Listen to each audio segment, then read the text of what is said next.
A very good morning, student. So, today we are starting our new chapter, chapter number 17, that is breathing and exchange of gases. And this chapter is from your last unit, that is human physiology. Okay, so let's start this chapter.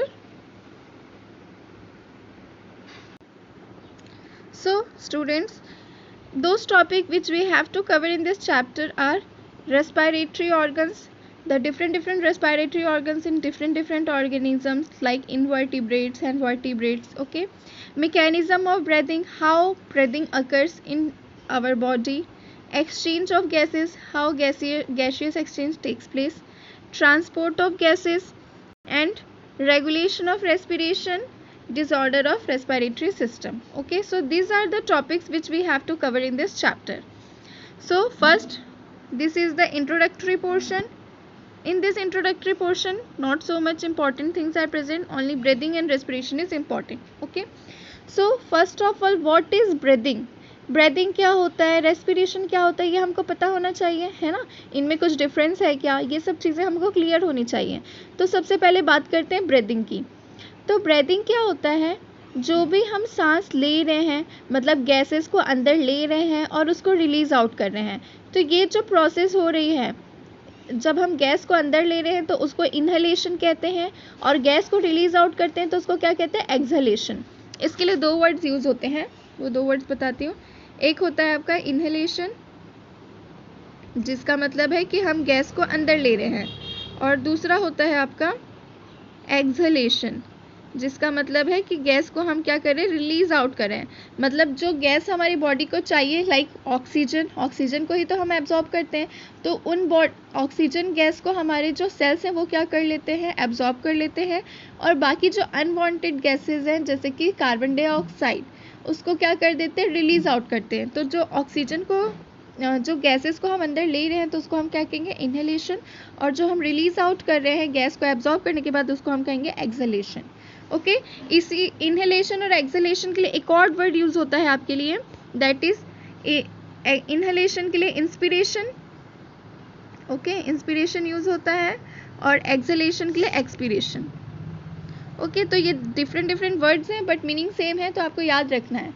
Okay, सो यहाँ पे बता रहा है breathing क्या होता है, वही जो मैंने अभी आपको बताया कि जो हम सांस को अंदर ले रहे हैं, बाहर छोड़ रहे हैं, उसको क्या कहते हैं, ब्रीदिंग कहते हैं. मतलब इनहेलेशन और एक्सहेलेशन की प्रोसेस क्या कहलाती है, आपकी ब्रीदिंग कहलाती है. अब बात आती है रेस्पिरेशन की, तो जैसे कि आपकी बुक में लिखा है कॉमनली नोन एज रेस्पिरेशन. चलिए इसको पूरा रीड करते हैं. Process of exchange of O2 from the atmosphere with CO2 produced by the cell is called breathing. तो देखिए इसमें बता रहा है वही चीज़ जो मैंने अभी आपको एक्सप्लेन किया कि ब्रीदिंग क्या है, एटमॉस्फेयर से जो हम गैसेस को अंदर ले रहे हैं, process of exchange of O2 from atmosphere with CO2 produced by the cell is called breathing. Okay, oxygen को हम एटमॉस्फेयर से ले रहे हैं और CO2 को रिलीज कर रहे हैं, ये क्या कहलाती है, ब्रीदिंग. ओके, और कॉमनली नोन एज रेस्पिरेशन, इसमें बोलते हैं commonly known as respiration, but respiration थोड़ा डिफरेंट होता है किससे, ब्रीदिंग से. क्यों, क्योंकि देखिए ब्रीदिंग में हम बस सांस ले रहे हैं और रिलीज आउट कर रहे हैं, लेकिन रेस्पिरेशन की प्रोसेस में क्या होता है, आपका एनर्जी का लिबरेशन होता है, एनर्जी निकलती है. ओके, तो ये चीज़ आप याद रखिएगा कि ब्रीदिंग और रेस्पिरेशन में ये मेन डिफरेंस है. ओके, तो रेस्पिरेशन की प्रोसेस में क्या होता है, आपका मेटाबॉलिक प्रोसेस होता है, जिसकी वजह से क्या होता है, एनर्जी का लिबरेशन होता है, एनर्जी रिलीज आउट होती है. तो ये डिफरेंस आप याद रखिएगा कि ब्रीदिंग में कोई एनर्जी वगैरह रिलीज आउट नहीं हो रही है, ब्रीदिंग में बस गैसेस का एक्सचेंज हो रहा है, लेकिन रेस्पिरेशन में मेटाबॉलिक प्रोसेस हो रही है और एनर्जी का लिबरेशन भी हो रहा है. और एक तरह से कह सकते हैं कि ब्रीदिंग जो है वो किसके अंदर आती है, रेस्पिरेशन के अंदर आती है. मतलब जो रेस्पिरेशन का एक मेन प्रोसेस है उसके अंदर कौन आता है, ब्रीदिंग आता है. ओके, तो ये था आपका इंट्रोडक्टरी पोर्शन.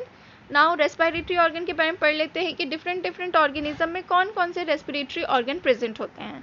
क्योंकि you know very well, animal kingdom chapter मैंने आपको बताया था कि दो टाइप के ऑर्गेनिजम्स होते हैं, मतलब दो टाइप के ऑर्गेनिज्म इन द सेंस कि वर्टिब्रेट्स एंड इनवर्टिब्रेट्स. ओके, तो हम लोग किस में आ जाते हैं, हम लोग आ जाते हैं वर्टिब्रेट्स में, और इनवर्टिब्रेट्स वो ऑर्गेनिज्म जो कि लोअर क्लास ऑफ ऑर्गेनिज्म है, जिनमें वर्टिब्रल कॉलम नहीं होता है, जिनमें जो वेल डेवलप्ड रेस्पिरेटरी ऑर्गन है या डिफरेंट ऑर्गन सिस्टम में वो सब चीज़ें नहीं प्रेजेंट होती हैं. ओके, तो चलिए रीड आउट करते हैं.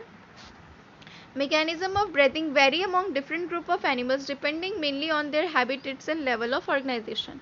तो यहाँ पे आपको वही बता रहे हैं कि जो ब्रीदिंग का मैकेनिज्म है वो डिफरेंट ग्रुप ऑफ एनिमल्स में डिफरेंट तरीके का होता है.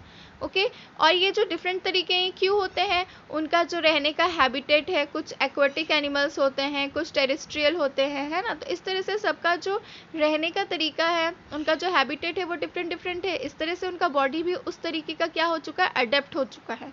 दैट्स वाई सबके जो ऑर्गन्स है वो क्या हैं, थोड़े डिफरेंट हैं. Then lower invertebrates like sponges, coelenterates, platform etcetera exchange of oxygen with carbon dioxide by simple diffusion over their entire body surface. तो देखिए ये इंपॉर्टेंट टर्म है, इसको आप कॉपी में नोट डाउन करेंगे.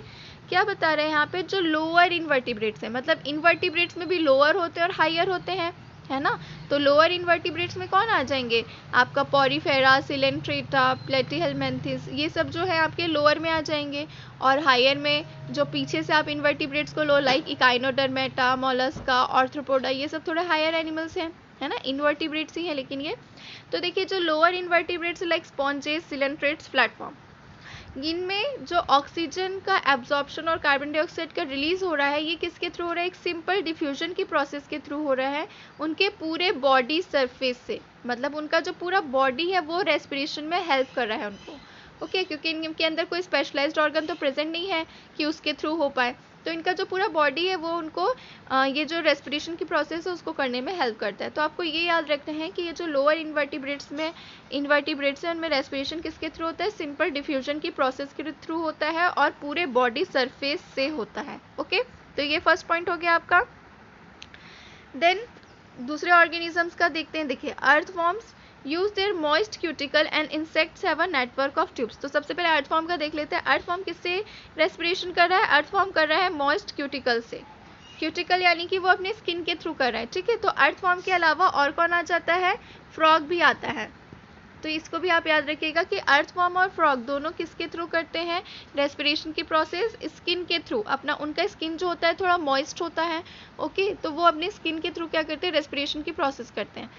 लेकिन हाँ ये भी है कि फ्रॉग जो है उसके पास और भी लंग्स भी प्रेजेंट होता है रेस्पिरेशन के लिए, लेकिन फ्रॉग जो है वो स्किन के थ्रू भी क्या करता है, रेस्पिरेशन की प्रोसेस शो करता है. ओके देन इंसेक्ट्स का देखते हैं.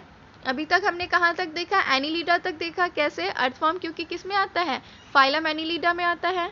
अब हम फाइलम ऑर्थ्रोपोडा में आते हैं. तो फाइलम ऑर्थ्रोपोडा में इंसेक्ट्स आते हैं. तो insects have a network of tubes, tracheal tubes to transport atmospheric air within the body.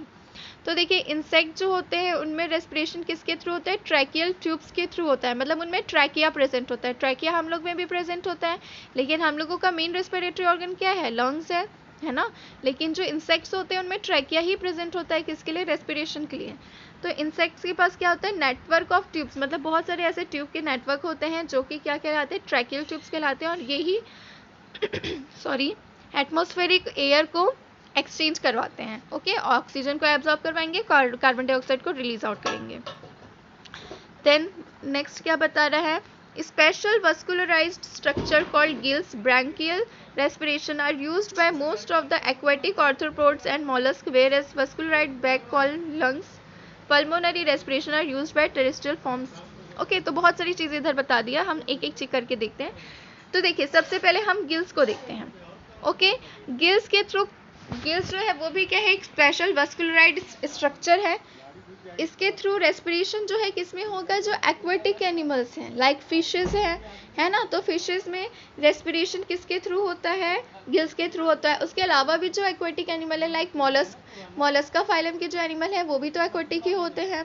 Okay और कुछ एक्वेटिक ऑर्थ्रोपोड्स मतलब कुछ इंसेक्ट्स भी होते हैं जो एक्वेटिक इन्वायरमेंट में रहना पसंद करते हैं. तो ऐसे ऑर्गेनिज्म जो एक्वेटिक इन्वायरमेंट में रहते हैं उनका रेस्पिरेशन किसके थ्रू होता है, उनका रेस्पिरेशन होता है गिल्स के थ्रू. गिल्स के थ्रू रेस्पिरेशन जो हो रहा है उसको क्या कहते हैं, ब्रैंकियल रेस्पिरेशन भी कहते हैं. इसको आप ब्रांचियल रेस्पिरेशन भी कह सकते हैं. ओके दोनों तरीके से, ब्रैंकियल भी ब्रांचियल भी, ठीक है. तो गिल्स के थ्रू जो रेस्पिरेशन होता है उसको हम क्या कहते हैं, ब्रांचियल रेस्पिरेशन कहते हैं. और एक्वेटिक जो ऑर्गेनिजम्स होते हैं उनमें इसके थ्रू रेस्पिरेशन होता है. देन दूसरा टाइप का बता रहा है वस्कुलराइज्ड बैग कॉल्ड लंग्स. अब लंग्स जो है आपको पता है एक बैग लाइक स्ट्रक्चर है ठीक है ना। तो ये जो वस्कुलराइज्ड बैग लाइक स्ट्रक्चर जिसको लंग्स कहते हैं, उसके थ्रू रेस्पिरेशन जो होता है उसको हम क्या कहते हैं, पल्मोनरी रेस्पिरेशन। तो आप याद रखेंगे लंग्स के लिए एक और वर्ड यूज होता है जिसको क्या कहते हैं, पल्मोनरी। ओके, पल्मोनरी रेस्पिरेशन कह रहे हैं। तो पल्मोनरी रेस्पिरेशन के थ्रू जो रेस्पिरेशन की प्रोसेस हो रही है किस में हो रही है, टेरेस्ट्रियल फॉर्म ऑफ ऑर्गेनिज्म में। मतलब ऐसे ऑर्गेनिज्म जो टेरेस्ट्रियल है, जो कि लैंड में सर्वाइव कर रहे हैं, उनमें ब्रीदिंग और रेस्पिरेशन की प्रोसेस जो है किसके थ्रू हो रही है, लंग्स के थ्रू हो रही है। ओके, तो इस तरह से डिफरेंट डिफरेंट ऑर्गेनिज्म में हमने डिफरेंट डिफरेंट मतलब ऑर्गन्स देखे और स्ट्रक्चर देखे जिसके थ्रू उनमें क्या हो रहा है, रेस्पिरेशन की प्रोसेस हो रही है। तो देखिए लास्ट में क्या लिखा है, Among vertebrates, fishes use gills, whereas amphibians, reptiles, birds and mammals respire through lungs. Okay, तो देखिए वर्टिब्रेट्स में बस जो फिशेज है वो किसके थ्रू रेस्पिरेशन कर रही है, गिल्स के थ्रू। बल्कि एम्फीबियंस, रेप्टाइल्स, बर्ड्स, मैमल ये किसके थ्रू रेस्पिरेशन कर रहे हैं, ये लंग्स के थ्रू रेस्पिरेशन कर रहे हैं। ओके, क्योंकि ये सारे किस में आ जाते हैं, टेरेस्ट्रियल में आ जाते हैं। Amphibian like frog can respire through their moist skin, cutaneous respiration. मैंने आपको स्टार्टिंग में ही बता दिया था कि फ्रॉग जो है उसमें उसके स्किन के थ्रू भी क्या हो रहा है, रेस्पिरेशन हो रहा है। तो स्किन के थ्रू जो रेस्पिरेशन होता है उसको क्या कहते हैं, क्यूटेनियस रेस्पिरेशन कहते हैं। तो स्किन के थ्रू और किस में रेस्पिरेशन हो रहा है, अर्थवॉर्म में भी, जो कि फाइलम एनिलिडा का है, मतलब वो इनवर्टिब्रेट्स में आता है। ओके, तो ये चीज़ें आप याद रखेंगे। तो देखिए यहाँ पे क्या क्या इंपॉर्टेंट चीज़ें, इनमें से 1 मार्क्स का क्वेश्चन आ जाता है। ये जो अभी मैंने आपको पैराग्राफ पढ़ाया है इसमें 1 मार्क्स से क्वेश्चन आएगा आपको। तो आपको याद रखना है कि कौन से ऑर्गेनिज्म में कैसे हो रहा है रेस्पिरेशन। तो आप याद रखेंगे जो इनवर्टिब्रेट्स हैं, इनवर्टिब्रेट्स में जो लोअर इनवर्टिब्रेट्स हैं, लोअर इनवर्टिब्रेट्स में रेस्पिरेशन की प्रोसेस कैसे हो रही है, सिंपल डिफ्यूजन के थ्रू हो रही है। ओके, तो इनवर्टिब्रेट्स में रेस्पिरेशन जो है वो किसके थ्रू हो रहा है, उनके बॉडी सरफेस के थ्रू हो रहा है, सिंपल डिफ्यूजन। ओके, प्रोसेस जो है सिंपल डिफ्यूजन की है और किससे हो रहा है, तो ये हो रहा है उनके पूरे बॉडी सरफेस से। उसके बाद फिर जो इंसेक्ट्स हैं उनमें किसके थ्रू हो रहा है, उनमें ट्रैकियल रेस्पिरेशन हो रहा है, ट्रैकिया के थ्रू। ओके, ट्रैकियल रेस्पिरेशन हो रहा है, जो उनमें ट्रैकियल ट्यूब्स प्रेजेंट होते हैं उसके थ्रू। जो एनिलीडा है लाइक अर्थवॉर्म, उनमें रेस्पिरेशन किसके थ्रू हो रहा है, उनमें रेस्पिरेशन हो रहा है उनके क्यूटिकल के थ्रू, मतलब उनके जो मॉइस्ट स्किन है उसके थ्रू। तो इसको हम क्या सा रेस्पिरेशन कहते हैं, क्यूटेनियस। फ्रॉग में भी यही रेस्पिरेशन होता है ना। अब जो एक्वेटिक इंसेक्ट्स हैं या जो एक्वेटिक इनवर्टिब्रेट्स हैं लाइक मोलस्का, इकाइनोडर्मेटा, इनमें जो रेस्पिरेशन है वो ब्रांचियल रेस्पिरेशन कहलाती है। किसके थ्रू होती है, गिल्स के थ्रू होती है। ओके, तो याद रखिएगा गिल्स के थ्रू जो रेस्पिरेशन हो रही है उसको हम ब्रांचियल रेस्पिरेशन कह रहे हैं।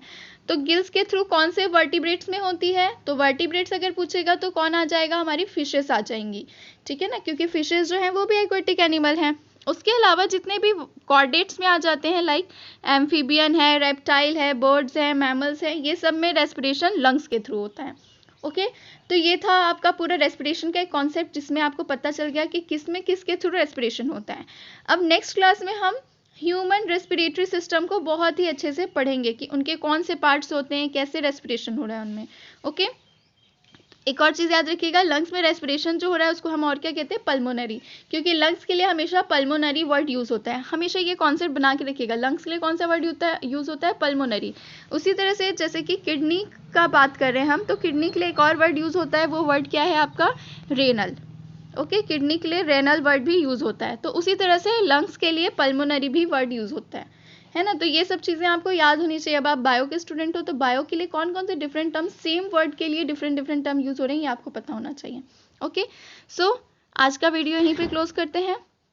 नेक्स्ट वीडियो में मैं आपको ह्यूमन रेस्पिरेटरी सिस्टम के बारे में बताऊंगी। Okay, so thank you, have a nice day and keep studying.